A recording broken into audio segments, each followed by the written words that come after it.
दोस्तों, स्वागत है आप सभी का आपके अपने YouTube channel study with Lavkesh में। आज हम आप लोगों के साथ क्लास 10th इतिहास के पहले चैप्टर यूरोप में राष्ट्रवाद से बनने वाले सभी ऑब्जेक्टिव्स पर डिस्कस करने वाले हैं, तो वीडियो को अंत तक जरूर देखें। तो आइए बढ़ते हैं हम अपने अगले सवाल की ओर। और हमारा पहला सवाल है कि जोल्वेरिन की स्थापना कब की गई थी। तो दोस्तों, जैसा कि आपको पता है कि जोल्वेरिन व्यापारियों का एक संगठन था जिसका गठन 1834 ईस्वी में किया गया था। तो इसका सही आंसर होगा ऑप्शन नंबर बी, 1834 ईस्वी। चलिए बढ़ते हैं हम अपने अगले सवाल की ओर। और हमारा दूसरा सवाल है, वियना सम्मेलन कब हुआ था। तो दोस्तों, वियना सम्मेलन 1815 ईस्वी में हुआ था, जिसकी मेजबानी मेटरनिक ने किया था। मेटरनिक जो कि ऑस्ट्रिया का चांसलर था। तो इसका सही आंसर हो जाएगा ऑप्शन नंबर ए, 1815 ईस्वी। और मैं बता दूं कि इस सम्मेलन में यूरोप के कई देशों ने भाग लिया था, जिसमें कि ब्रिटेन हो गया, पर्सा हो गया, ऑस्ट्रिया हो गया और रूस हो गया। इन सभी देशों ने इसमें भाग लिया था। तो चलिए बढ़ते हैं हम अपने अगले सवाल की ओर। और अगला सवाल है, इंग्लैंड में प्रथम सुधार अधिनियम कब पास हुआ था। तो दोस्तों, इंग्लैंड में प्रथम सुधार अधिनियम सन 1832 ईस्वी में पास हुआ था। तो इसका सही आंसर होगा ऑप्शन नंबर ए, 1832 ईस्वी। अगला सवाल है, नेपोलियन ने जर्मनी को कितने भागों में पुनर्गठित किया था। तो नेपोलियन ने जर्मनी को कुल 39 भागों में पुनर्गठित किया था। तो इसका सही आंसर होगा ऑप्शन नंबर बी, 39 भागों में। अगला सवाल है कि जर्मनी का एकीकरण कब पूरा हुआ। तो जर्मनी का एकीकरण पूरा हुआ था 1871 ईस्वी में। तो इसका सही आंसर होगा ऑप्शन नंबर सी, 1871 ईस्वी। अगला सवाल है कि रोमानीवाद क्या था। तो दोस्तों, रोमानीवाद एक सांस्कृतिक आंदोलन था। अगला सवाल है, साइलेसिया के बुनकरों का विद्रोह कब हुआ था। तो साइलेसिया के बुनकरों का विद्रोह हुआ था 1845 ईस्वी में। दोस्तों, ये जो साइलेसिया के बुनकरों का विद्रोह हुआ था वो ठेकेदारों के साथ हुआ था। इसमें हुआ क्या था कि जो बुनकर थे वो बुनकर से ठेकेदार कच्चे माल से निर्मित कपड़े खरीदते थे, लेकिन बुनकरों को वो सही पैसा नहीं दे पाता था, वो कम रुपया देता था। जो कि इन्हीं शोषण के विरुद्ध बुनकरों ने ठेकेदारों के खिलाफ आंदोलन कर दिया था। तो यही था साइलेसिया का विद्रोह 1845 ईस्वी में हुआ था। बढ़ते अगले सवाल की ओर। और अगला सवाल है कि फ्रैंकफर्ट शहर में जर्मन नेशनल असेंबली कब हुई। तो फ्रैंकफर्ट शहर में जर्मन नेशनल असेंबली जो है वो 18 मई 1848 ईस्वी को हुआ था। तो इसका राइट आंसर होगा ऑप्शन नंबर ए। अगला सवाल है, फ्रांस और प्रसा का युद्ध कब हुआ था। तो दोस्तों, फ्रांस और प्रसा का युद्ध हुआ था 1870 ईस्वी में।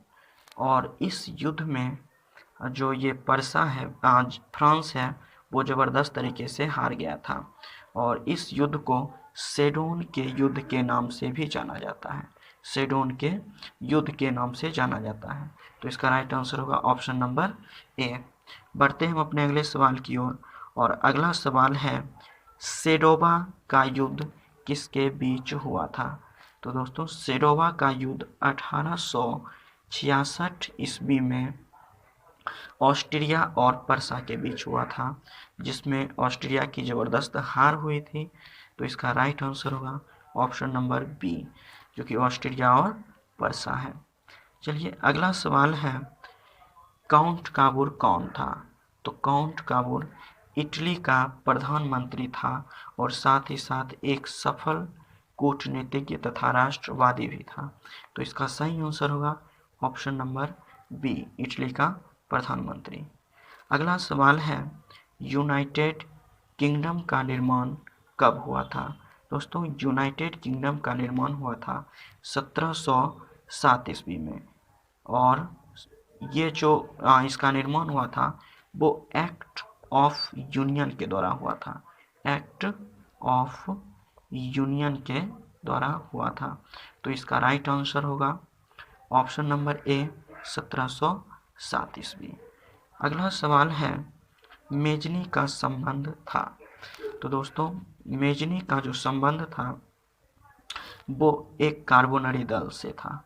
कार्बोनरी दल, ये जो कार्बोनरी दल था ये एक गुप्त दल था जिसका मुख्य उद्देश्य था छापामार युद्ध के द्वारा राजतंत्र को नष्ट कर गणराज्य की स्थापना करना।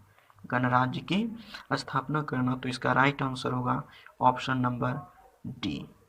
अगला सवाल है कि इटली के एकीकरण का दुश्मन कौन था?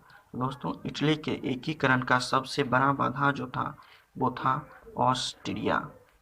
ऑस्ट्रिया। तो इसका सही आंसर हो जाएगा ऑप्शन नंबर ए, जो कि है ऑस्ट्रिया। Option number A. बढ़ते हैं अगले सवाल की ओर, और अगला सवाल है कि जर्मनी में राइन संघ का निर्माण किसने किया था? तो दोस्तों जर्मनी में राइन संघ का निर्माण नेपोलियन बोनापार्ट ने किया था। नेपोलियन बोनापार्ट ने किया था।